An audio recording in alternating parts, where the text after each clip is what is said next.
राजस्थान में विधानसभा के उपचुनाव की भागदौड़ और माथापच्ची के बाद केंद्रीय मंत्री और बीकानेर के सांसद अपने संसदीय क्षेत्र में आए हैं दिवाली मनाने के लिए। मेरे साथ है अर्जुन राम मेघवाल, उनसे बात करते हैं। अर्जुन राम जी, पेट्रोल और डीजल के दाम कम हुए हैं दिवाली के मौके पर।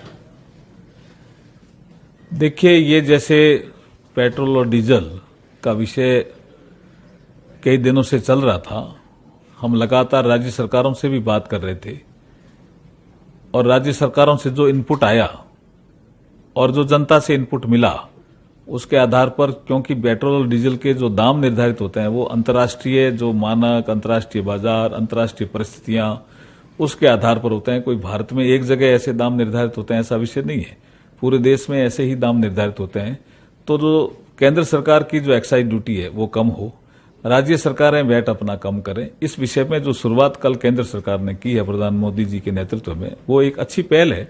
और उसके बाद मुझे लगा कि राज्य सरकारों ने भी उस शुरुआत को आगे बढ़ाने के लिए कई राज्य सरकारों ने अपनी वैट भी कम किया है, इससे जनता को राहत मिलेगी। अर्जुन राम जी, जो मंशा है पेट्रोल और डीजल के दाम कम करने के पीछे, दिवाली पे लोगों को राहत देने की, लेकिन दिवाली के एन दिन जब सब लॉजिस्टिक्स वगैरह सब खरीदारी, खरीद फरोख्त सब हो चुका है, इससे फायदा मिलेगा जनता को? नहीं, जनता को निश्चित रूप से फायदा मिलेगा ही, तभी तो सभी लोगों ने प्रयास किया है। और समय का विषय नहीं रहता है, जिस तरह की परिस्थितियां बनती है उसको देख करके राज्य सरकार ने निर्णय लेती है, कोई पहल करे। तो इसमें भारत सरकार ने पहल करी और दिवाली के मौके पे करी, अच्छी बात है। आप चुनाव के प्रभारी भी थे विधानसभा में, क्या कमी रह गई इस परिणाम ऐसे आए? देखिए, आप देखेंगे 3 तो थे लोकसभा के उपचुनाव और 29 थे विधानसभाओं के उपचुनाव, और हर राज्य में स्थानीय परिस्थितियों के अनुसार जनता ने फैसले सुनाए हैं। अगर आप देखेंगे, असम में बीजेपी जीती, मध्य प्रदेश में बीजेपी जीती, हिमाचल में हमारे अनुकूल परिणाम नहीं आए, राजस्थान में भी दोनों सीटों की जिनका आप जिक्र कर रहे हैं, बल्लभनगर में एक जगह तो मैं भी था, दूसरी जगह हमारे राजेंद्र जी राठौड़ थे। स्थानीय परिस्थितियां, वो ट्राइबल बेल्ट है दोनों ही जगह, और इतनी स्थानीय परिस्थितियां हावी हो गई थी जिस कारण से ये रिजल्ट हमारे अनुकूल नहीं आए। प्रदेश अध्यक्ष जी कहते हैं कि ये जो परिणाम है ये परिस्थिति जन्य और पहले से ये स्पेकुलेटेड थे कि भाई इस तरीके नहीं, स्थानीय मुद्दे हावी हो गए थे।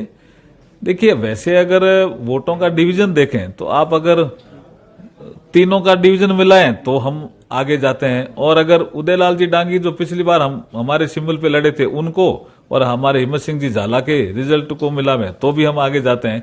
परिस्थितियां ऐसी बनी कि उदयलाल जी बागी बने और हमने टिकट हिम्मत सिंह झाला का दियो, ये स्थानीय परिस्थितियां थी। तो हिम्मत सिंह जी झाला चूंकि नए थे, इस वजह से उनको समय कम मिला, ये भी एक बड़ा कारण था।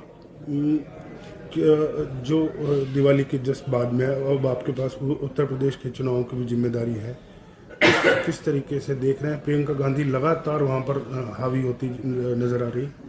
उत्तर प्रदेश में अभी योगी जी की सरकार है, भारतीय जनता पार्टी की, 4.5 साल पूरे हुए हैं।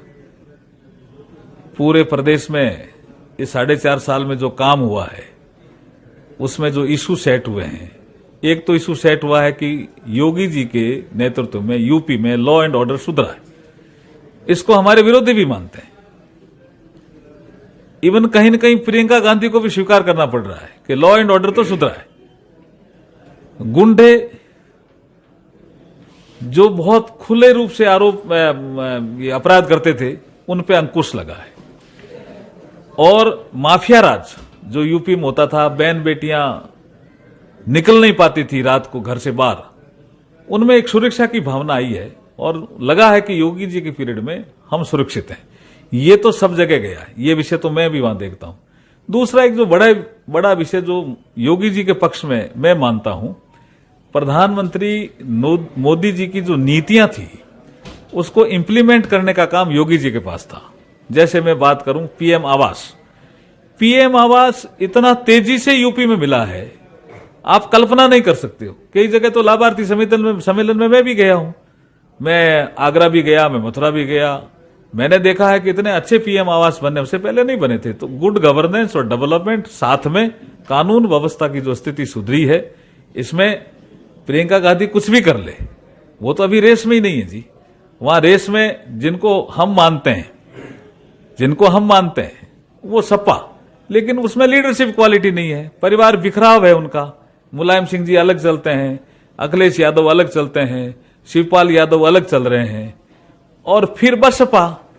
कांग्रेस तो लड़ाई लड़ेगी, चौथे नंबर पे रहना है उसको पूरे उत्तर प्रदेश में, या 5वें नंबर पे रहना है। कांग्रेस की लड़ाई का विषय यही है। 40% आरक्षण दे रही है कांग्रेस, वो कुछ भी करें जी, ये सब ऐसी चीजें हैं जो वो कर इसलिए नहीं पाएंगे, कौन सत्ता में आना ही नहीं है उनको, कर ही नहीं पाएंगे। अच्छा 40% आरक्षण दो, राजस्थान में दे दो, हाँ जहां सरकार है ही ना, छत्तीसगढ़ में दे दो, हाँ पंजाब में दे दो।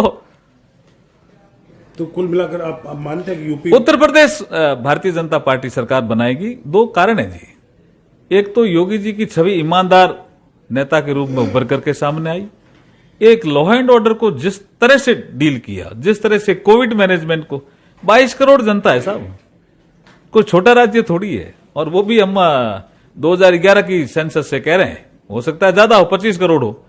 इतनी जनसंख्या को इस कोविड पीरियड में भी हैंडल करना प्रॉपरली, और जो जन कल्याणकारी नीतियां हैं मोदी जी की, उनको इंप्लीमेंट करना, बहुत बड़ा काम यूपी में दिख रहा है। बेरोजगारी कोई मुद्दा नहीं, डेवलपमेंट और गुड गवर्नेंस, ये दो ही मुद्दे रहेंगे, उनमें हम आगे हैं बाकी सब दलों से। Thank you. तो ये थे अर्जुन राम मेघवाल, जिनका कहना है कि राजस्थान में भले ही बीजेपी की हार हुई हो, लेकिन उत्तर प्रदेश में जो आगामी होने वाले चुनाव है उसको लेकर बेहद आशान्वित है। मुख्यमंत्री योगी आदित्यनाथ और प्रधानमंत्री नरेंद्र मोदी की छवि को आगे लेकर उत्तर प्रदेश में बीजेपी चुनाव लड़ने जा रही है। अपर्णेश गोस्वामी, बीकानेर।